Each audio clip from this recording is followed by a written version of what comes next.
یہ ہمارے علماء بیٹھے ہوئے، انہوں نے مجھے نبی پاک کا فرمان دکھایا تھا۔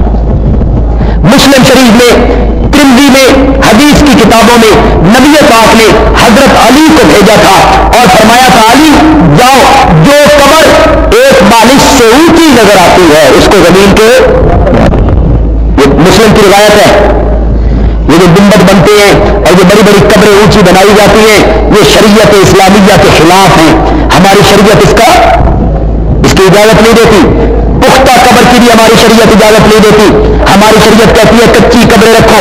حکیم الامت مولانا اشرف علی تھانوی رحمت اللہ علیہ نے کچی قبر رکھنے کی حکمت یہ بیان کی ہے، فرماتے ہیں اگر قبریں پختہ بن جاتی تو پوری زمین پہ قبرستان ہی قبرستان ہوتے، جگہ ہی نہ ہوتی رہنے کی۔ اگر پکی قبر تو گرنا نہیں، کچی قبریں بنتی رہتی ہیں، گرتی رہتی ہیں، دوبارہ اوپر اس پر بنتی رہتی ہیں۔ یہ میرے علماء بیٹھے ہیں، انہوں نے مجھے حدیث دکھائی تھی، نبی پاک کا فرمان دکھایا تھا کہ جو قبر 9 انچ ایک بالش سے اونچی ہو اس کو زمین کے برابر کر دے، اور جو تصویر تجھ کو نظر آئے اس تصویر کو توڑ دے۔ میں نے تو اپنے پیارے پیغمبر کے فرمان کو دیکھ کر اس پہ عمل کر کے میں نے یہ سارے گنبد اور یہ ساری اونچی اونچی قبریں میں نے گرا دیے۔ ماشاءاللہ آپ بھی علماء ہیں، ماشاءاللہ قرآن و حدیث کا علم آپ کے پاس بھی ہوگا۔ انہوں نے مجھے نبی پاک کا فرمان دکھایا، میں نے قبریں گرا دی، تم پکی اونچی گنبد والی قبریں بنانے کا نبی پاک سے ثبوت فراہم کر دو۔ میں نے اینٹ دارے کی گرائی ہے، سونے چاندی کی بنا کے دی، میرے پاس وسائل ہے کہ میں سونے چاندی کی قبریں تمہیں بنا کے دوں۔ سارے علماء اپنا سا منہ لے کر اٹھا، کہاں سے ثبوت ہے؟ نبی پاک سے تو پکی قبر کی ممانعت آئی ہے۔ نبی پاک نے فرمایا قبروں کو چونا گاچ کے مت کیا کرو، پکی قبر نہ بنایا کرو۔ نبی پاک کا واضح ارشاد موجود ہے، واضح ارشاد نبی پاک کا موجود ہے حدیث کی کتابوں میں۔ عرض میں یہ کر رہا تھا کہ سعد کی ماں کو کسی نے جا کے بتایا کہ تیرا بیٹا سعد جو ہے نا وہ صحابی ہو گیا ہے اور مسلمان ہو گیا ہے اور اس نے کلمہ پڑھ لیا ہے۔ حضرت سعد کی والدہ جس نے بڑے ناز سے، نخرے سے، پیار سے، شفقت سے، محبت سے سعد کو پالا تھا، گود میں کھلایا تھا، بڑا پیار کرتی تھی، انہیں بھی پتا تھا کہ سعد میرے بغیر زندگی کا تصور نہیں کر سکتا، میرے پاؤں میں کانٹا چبھ جائے تو سعد برداشت نہیں کرتا، اس کو رات کو نیند نہیں آتی، اتنی محبت کرتا ہے میرے ساتھ، اتنا پیار کرتا ہے میرے ساتھ۔ جب اسے پتا چلا تو اس نے احتجاج کیا، کہنے لگی جب تک سعد واپس اپنے پرانے دین میں نہیں آئے گا، جب تک سعد اس نبی پاک کو نہیں چھوڑ دے گا، اس وقت تک میں سائے میں نہیں بیٹھوں گی، سر میں تنگی نہیں کروں گی، اور کوئی چیز کھاؤں پیوں گی نہیں، نہ میں کوئی چیز کھاؤں گی، نہ پیوں گی، نہ سر میں تنگی کروں گی، اور نہ میں سائے پہ آ کے بیٹھوں گی۔ یہ منت مان کے قسم اٹھا کے دھوپ پہ جا کے بیٹھ گئی، سر کے بال اس نے کھول لیے، اس میں تنگی نہیں کرنی ہے، تیل نہیں ڈالنا ہے، کوئی چیز نہیں کھانی ہے۔ کسی نے جا کے سعد کو بتایا تم یہاں کلمے پڑھ رہے ہو، ذرا اپنی ماں کی حالت کو دیکھو، تیری ماں کی حالت کیا بن گئی ہے، وہ دھوپ میں بیٹھی ہے، کہتی ہے میں چھاؤں میں نہیں آؤں گی، وہ کہتی ہے میں کھاؤں پیوں گی کوئی چیز نہیں، سر میں تنگی میں نہیں کروں گی۔ حضرت سعد وہاں سے اٹھے اور اٹھ کے اپنی ماں کے پاس آئے، کہتے ہیں ماں جی کیا بات ہے، آپ نے یہ احتجاج کیوں کر رکھا ہے؟ کہتی ہے میں نے سنا ہے تو صحابی ہو گیا ہے، تو نے محمد عربی کا کلمہ پڑھ لیا ہے، تو نے ان پر ایمان قبول کر لیا ہے۔ کہ ہاں ماں آپ نے صحیح سنا ہے۔ حضرت سعد کی ماں کہتی ہے جب تک اس پرانے دین پہ واپس نہیں آؤ گے میں اس وقت تک نہیں کھاؤں گی، نہیں پیوں گی، نہ سائے پہ آؤں گی، نہ سر میں تیل ڈالوں گی۔ اس کو تو بڑا خیال تھا نا، بڑا ناز تھا، بڑا اعتماد تھا اور بڑا مان تھا اپنے بیٹے پر کہ یہ فوراً واپس آئے گا، میری زندگی کی اس کو ضرورت ہے۔ لیکن سعد نے فرشتوں کو بھی حیران کر کے رکھ دیا جب سعد نے اپنی پیاری ماں کو یہ جواب دیا، ماں تیرے جسم میں کتنی روحیں ہیں؟ لگی ایک روح ہے۔ حضرت سعد نے فرمایا اگر تیرے جسم میں 100 روحیں ہوتی اور دھوپ میں تڑپ تڑپ کے ایک ایک کر کے نکل جاتی میں یہ برداشت کر سکتا ہوں، محمد عربی کا دامن نہیں چھوڑ سکتا صلی اللہ علیہ وسلم۔ اللہ فرماتے ہیں میرے پیارے پیغمبر کیا ہوا جو تیری حقیقی اولاد ہم نے واپس لے لی ہے، تیری حقیقی اولاد واپس لے کے سات جیسے بیٹے تجھے عطا کر دیے جو تیری محبت پر ماں کی محبت کو قربان کر دیتے ہیں۔ جب سعد نے یہ جملے کہے تو ماں تو حیران ہوگی، یہ سعد بول رہا ہے کہ ایک ایک کر کے تیری روح طرف طرف کے نکل جائے، میں یہ برداشت کر لوں گا لیکن میں تیری بات کو ماننے کے لیے تیار نہیں ہوں۔ سعد کی ماں کہتی ہے سعد بیٹا کیا کہہ رہے ہو؟ یہ ماں کی ٹھنڈی چھاؤں کہیں نہیں ملتی، کہیں نہیں ملتی، ماما ٹھنڈیاں چھاؤں۔ کسی نے کہا سچ کہا، ماما ٹھنڈیاں چھاؤں کب تک؟ جب تک بیوی نہ آئے، پھر ٹھنڈی چھاؤں بدل جایا کرتی ہے، ٹھنڈی چھاؤں بدل جایا کرتی ہے۔ 2 مہینے کے بعد بیوی کہتی ہے الگ ہو جا، میں تب رہوں گی۔ یہ آگے اس بیوی کو نہیں کہتا بات سن، میری ماں نے مجھے 22 سال پالا ہے، 22 سال 24 سال 25 سال دکھ اٹھائے ہیں، مجھے پالا ہے، 24 سال کی محبت 2 مہینوں پہ قربان کر دی؟ 2 مہینوں میں بدل جاؤں؟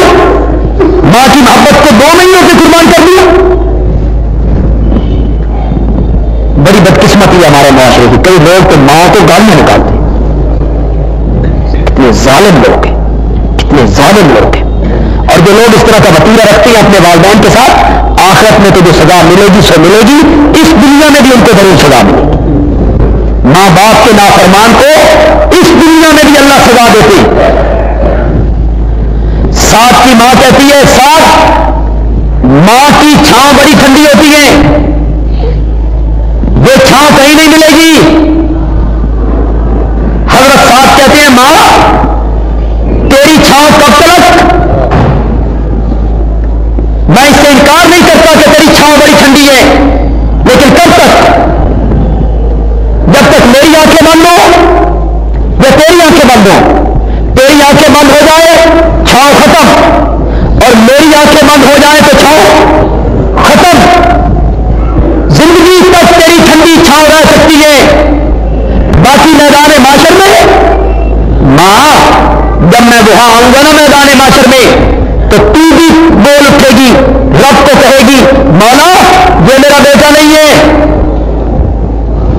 ماں میں تیرا بیٹا ہوں، تو کہے گی نہیں یہ میرا بیٹا نہیں ہے، اس کو جہنم میں ڈال دو، اس کو دوزخ میں ڈال دو، مجھے بچاؤ۔ یوم یفر المرء من اخیہ، بھائی بھائی سے بھاگے گا، ماں بیٹے کو چھوڑ کے بھاگ جائے گی، بہن بھائی سے بھاگ، سارے ایک دوسرے کو چھوڑ کے بھاگ جائیں گے۔ ماں یہ ٹھنڈی چھاؤں دنیا تک ہے، میدان معاشر میں تو رب کے سامنے کھڑے ہو کے کہے گی ڈال دو مولا اس کو جہنم میں، آگ کے حوالے کر دو اس کو، مجھے بچاؤ مجھے بچاؤ مجھے بچاؤ۔ ماں جب تو دھتکارے گی، جب تو انکار کر دے گی، اس وقت محمد عربی اپنے جھنڈے کے نیچے جگہ عطا کرنا، وہ کہیں گے ساتھ بیٹا ادھر آ جاؤ، کیا ہوا جو ماں نے دھتکار دیا ہے، آؤ میں تجھے اپنے کوثر سے جام پلاؤں کہ جس نے ایک گھونٹ اس کوثر کے جام کا پی لیا لم یظمأ ابدا، اس کے بعد اسے کبھی پیاس نہیں لگے گی، کبھی پیاس اس کو نہیں لگے گی۔ آؤ میں تمہیں کوثر سے جام پلاؤں، آؤ میں تمہیں اپنے جھنڈے کے نیچے جگہ دوں، ساتھ بیٹا آؤ میں تجھے آج اپنے مقام شفاعت کی چادر کے نیچے ڈھانپ لوں۔ حضرت سعد نے ماں کو جواب دے دیا، حضرت سعد نے ماں کی محبت نبی پاک کی محبت کو قربان کر دی، ماں کو چھوڑ دیا، نبی پاک کو نہیں چھوڑا، ماں کو جواب دے دیا، نبی پاک کا دامن نہیں چھوڑا۔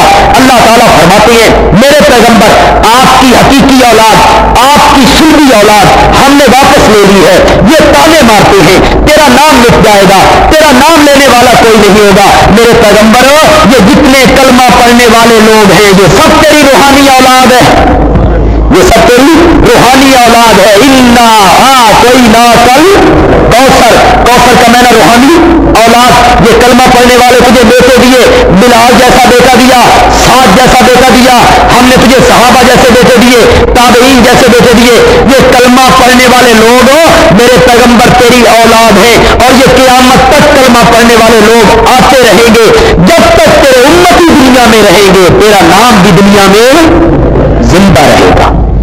وآخر دعوانا الحمدللہ رب العالمین. چلیے جی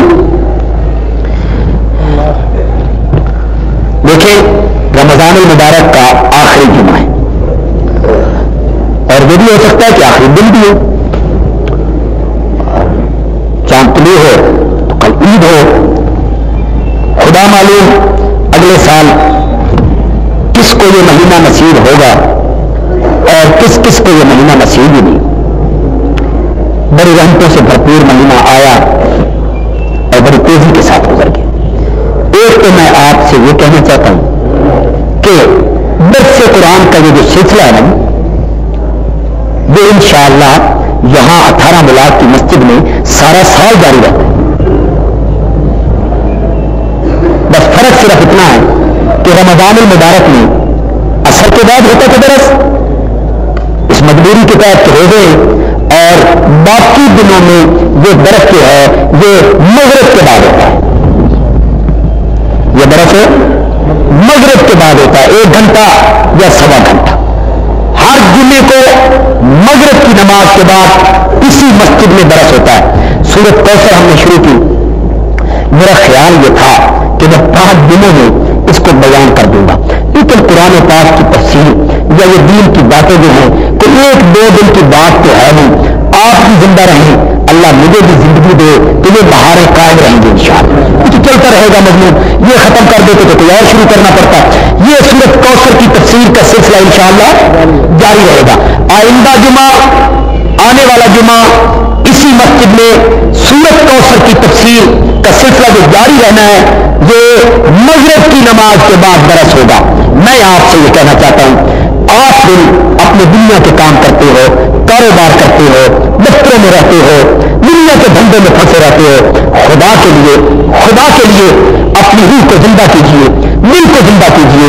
8 دنوں کے بعد 1 گھنٹہ اللہ کے قرآن کے لیے وقف کیجیے.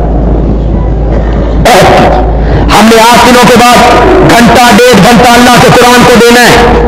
قرآن سننے کے لیے ہم نے آنا ہے اور قرآن کے مطابق ہم نے عملی زندگی کو ڈھالنا ہے. 1 گھنٹہ دینا ہے.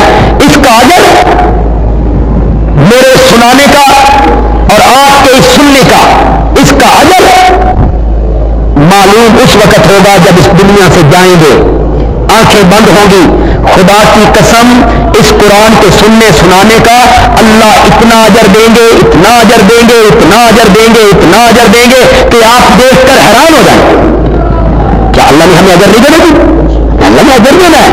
اس کا اجر لینا ہے ہمیں, اس کا ہمیں ثواب لینا ہے, اس کا ہمیں اجر ملنا ہے. اس لیے میری گزارش یہ ہے کہ آپ خود بھی اپنے دوست و احباب کو بھی آپ دعوت دیں گے اور آئندہ جمعہ مغرب کی نماز آپ 18 ملاق کی مسجد میں پڑھیں گے. ٹھیک ہے جی, وعدہ ہے. آپ کوشش کریں گے, دوستوں کو بھی آپ اس بات کی دعوت دیں گے. دوسری بات جو میں آپ سے عرض کرنا چاہتا ہوں وہ یہ ہے کہ افطاری کا جو پروگرام 5 دنوں پہ ہوا اس میں ایک جمعے کی افطاری کو ہمارے دوست ہیں شیخ محمد انور صاحب انہوں نے افطاری دی. اس میں وہ اس دن کی افطاری تھی جب آپ نے حلوہ شریف کھایا تھا. اس میں جو 3 دیگیں تھی حلوے کی وہ ہمارے دوست ہیں اقبال صاحب, ان کے ساتھ کچھ اور دوست تھے, وہ دوست اس میں شامل ہوئے. ایک افطاری جو ہے اور منہاس برادری کے ہمارے دوست ہیں محمد حسین صاحب, محمد یعقوب صاحب, انہوں نے وعلى سيد المرسلين وعلى آله وأصحابه أجمعين ربنا آتنا في الدنيا حسنة وفي الآخرة حسنة وقنا عذاب النار اللهم يا أرحم الراحمين ارحم علينا يا حي يا قيوم برحمتك نستغيث. یا اللہ جن لوگوں نے پورے رمضان کے روزے رکھے اور رات کو تراویح میں تیرا کلام سنا, یا اللہ تو ان کا یہ عمل قبول و منظور فرما لے. یا اللہ ان کا یہ عمل قبول و منظور فرما. اگرچہ ہم حق تو ادا نہیں کر سکے, ٹوٹا پھوٹا ہمارا عمل ہے, یا اللہ تو ہماری نقل کو اصل بنا دے, تو ہماری نقل کو اصل بنا دے میرے اللہ. مولا یہ عمل ہمارا قبول و منظور فرما لے یا اللہ. اللہم اغفر ذنوبنا, اللہم اغفر ذنوبنا.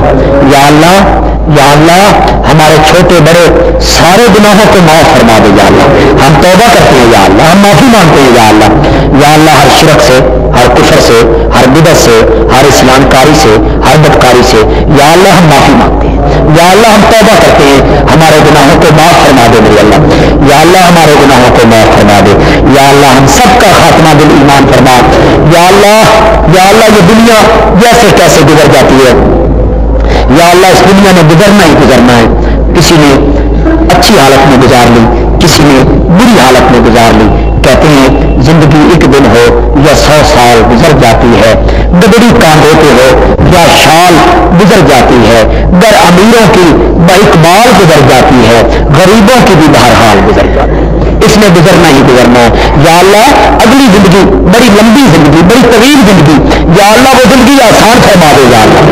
یا اللہ وہ زندگی آسان فرما, مرتے ہوئے کلمہ نصیب فرما, ایمان پر موت دے یا اللہ, اپنی توحید پر موت دے یا اللہ, اسلام پر موت دے یا اللہ. اللہم انا نعوذ بک من عذاب القبر, اللہم انا نعوذ بک من عذاب القبر ومن عذاب الحشر ومن عذاب النار. یا اللہ ہم قبر کے عذاب سے تیری پناہ مانگتے ہیں یا اللہ. یا اللہ ہم قبر کے عذاب سے تیری پناہ مانگتے ہیں یا اللہ. ہمیں قبر کے عذاب سے اپنی پناہ میں رکھ میرے مولا. ہمیں قبر کے عذاب سے بچانا میرے اللہ, قیامت کے عذاب سے بچانا یا اللہ, جہنم کے عذاب سے یا اللہ بچانا. ایک دعا جو ہم سب کریں گے اور ہم سب کی مشترکہ دعا ہے, جو ہمارے دوست, جو ہمارے احباب, جو ہمارے بھائی, جو ہمارے بزرگ, جو ہماری مائیں, جو ہماری بہنیں اس دنیا سے رخصت ہو چکے, اس دنیا سے جا چکے ہیں, وہ